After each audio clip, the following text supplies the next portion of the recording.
An puso kan pasakaw, kasaysayan, pag-uswag, asin kabuluhan kan merkado kan pasakaw. Digdi sa tahaw kan dagat, asin sa tahaw kan banwaan, nakatindog ang sarong lugar na daisa na para sa pagparakal. Ini ang lugar kung saan nagpuon ang buhay, hanap buhay, asin kasaysayan kan mga pasakanis. Ang merkado kang pasakaw, bako sa ng palengke. Ini ang puso kang pasakaw. Ini ang lugar kung saan ang mga pangangaipo, pakikipag-ibahan, asin paglaom nagpadagos sa lambang henerasyon. Ngunyan, simentado na ang mga dalan. Organisado na ang mga pwesto, pero sa iyang erarom, nakatago ang mga istoryang dai dapat nalipat. Kaya inapod siya na baybaying dagat, ta bago pa man magkaigwa ng mga konkretong pader, bago pa man magkaigwa ng mga estante asin bubong na yero, dagat pa sanaan gapos na ito. Asin digdi, sa dating baybaying dagat, nagpuo ng istorya ng sarong palengke na naging puso kan banwa. Kadto, inapod ninda ining lugar na baybaying dagat.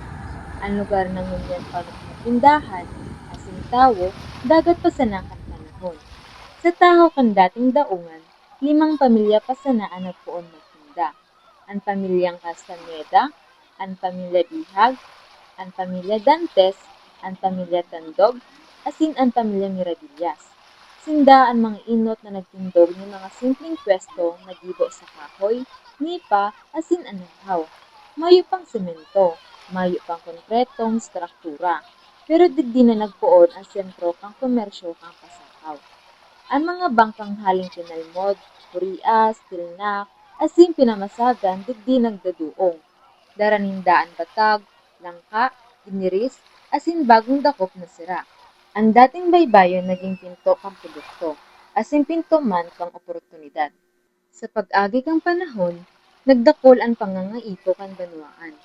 Kaiba kang pagdakol kang pasakaw, nagdakol man ang sa iyang merkado.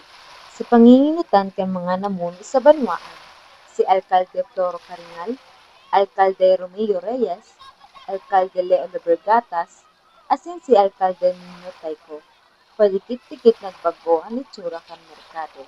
Ang dating dagat, tinambakan. Ang baybayon, ginibo na bagong daga. Sa tahaw kaini, itinindog ang daungan, karnihan, gulayan, asin mga bagong pwesto. Ang dating kubo, napalitan ng kumpletong struktura. Ang dating nahaw, napalitan ng yero, asin semento.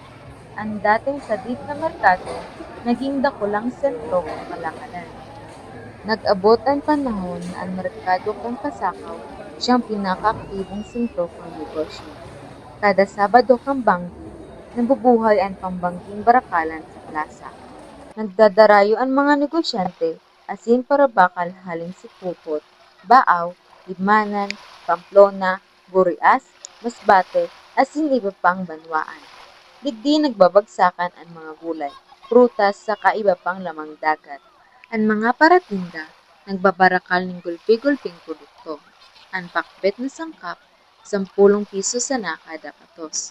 Barato ang pamumuhay, makusog ang komersyo, ang pasakaw, iyo ang sentro kang kalakalan, bago nagdakula ang mga merkado sa naga.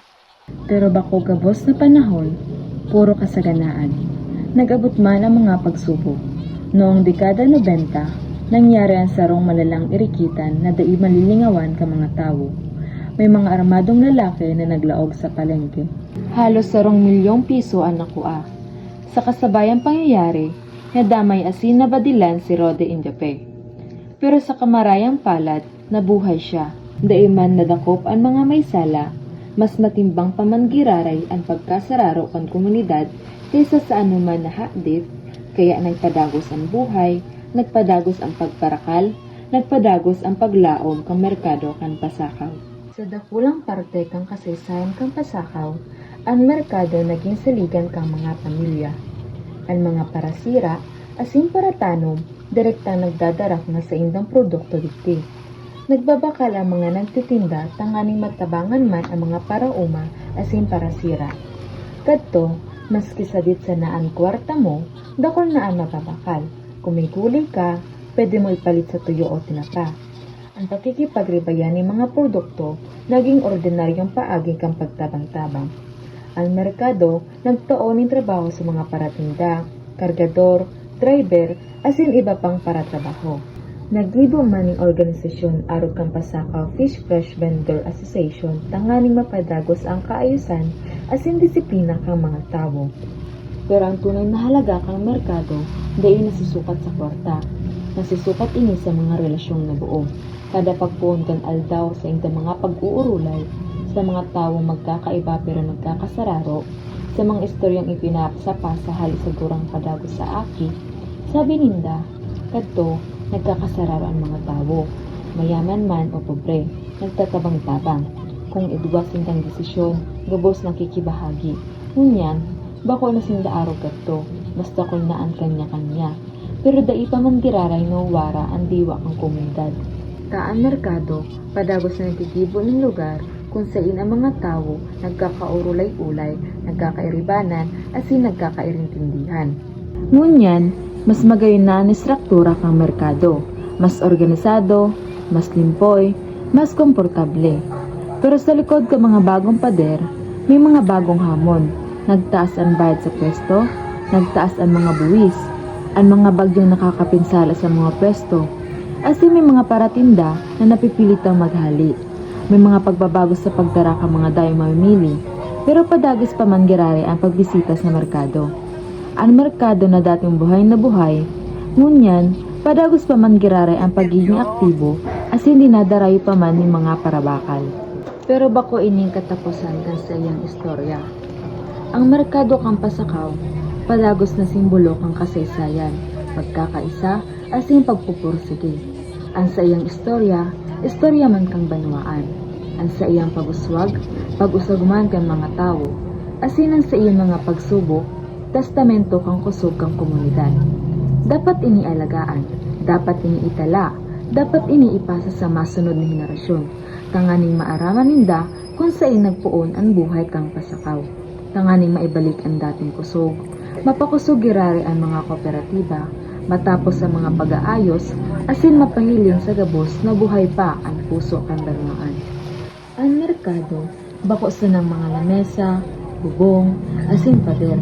Ini ang mga kamot na nagtrabaho, ini ang mga buhay na naglaom, ini ang mga istoryang nagpadagos. Ang kasaysayan kang merkado kang Pasakaw, kasaysayan man kang gabos na pasakanyos. Asin kung aalagaan ta ini, dahil sa nakita nagliligtas ng sarong merkado. Pinapadagos ta ang sa iyang kalag, ang sa iyang dignidad, asin ang sa iyang pagkakabistado. Ta digdi, sa sentro kang banwaan, asin sa tahaw kang dagat, padagos na nagtutubod ang puso kang Pasakaw. Iyo ini ang istorya kan dating merkado kang Pasakaw.